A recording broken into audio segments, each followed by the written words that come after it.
ஒருவன் எல்லா இடத்துலையும் வேலை பார்த்துட்டு இருந்தான். ஆனால் எந்த இடத்துலையும் நிரந்தரமாக அவனால் வேலை பார்க்க முடியல. காரணம் அங்கே உள்ள பிரச்சனைகள், அதாவது தட்டி கேட்குற பிரச்சனைகள், அவனுக்கு மனசாட்சிக்கு விரோதமாக எந்த வேலையுமே செய்ய முடியலை. இப்படி போன இடத்துல புறாமல் 3 மாதம் 6 நாள் 1 நாள் 1 வருஷம் அதுக்கு மேலே தாண்ட மாட்டேங்குது. ஏதாவது ஒரு பிரச்சனை வெளியே வந்துருக்காங்க. அப்போ இப்படியே குழம்பிக்கிட்டே இருக்கும்போது அப்போ என்னடா சேர்ந்து ஒரு மரத்தில் உட்காந்துருந்தானோ. உட்கார்ந்த உடனே அங்கே ஒரு முனிவர் உட்காந்துருந்தாராம்.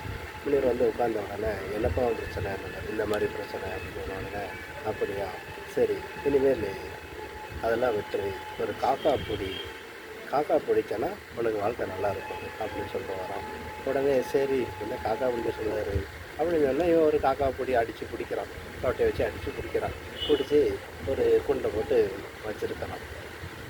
கடைசி காக்காவுக்கு தண்ணி வைக்காமல் இது வைக்காமல் காக்கா செத்து போயிடுது. அப்புறம் மறுநாள் என்னடா காக்காவை கொண்டுட்டோமே அப்படின்ட்டு மறுபடியும் உட்காந்துருக்கிறான், கவலையோடு உட்காந்துருக்கான்.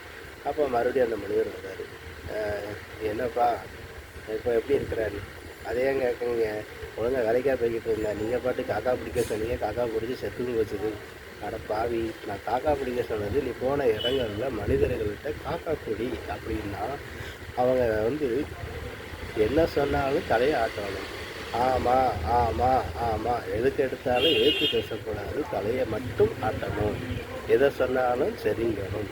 வெள்ளை காக்கா பறக்கா, அம்மா பறக்கு அப்படின்னு சொல்கிற மாதிரி எதுக்கு எடுத்தாலும் நீ ஆமா சாமிக்கு தான் போட, அதுக்கு பேர் தான் காக்கா பிடின்னு அர்த்தம். ஓ அப்படியா? அதிலிருந்து அவன் இன்ன வரைக்கும் 10 ஆண்டு காலம் அவன் இன்னும் வேலை பார்த்துக்கிட்டு தான் இருக்கிறான். இதுக்கு பேர் தாங்க காக்கா பிடி.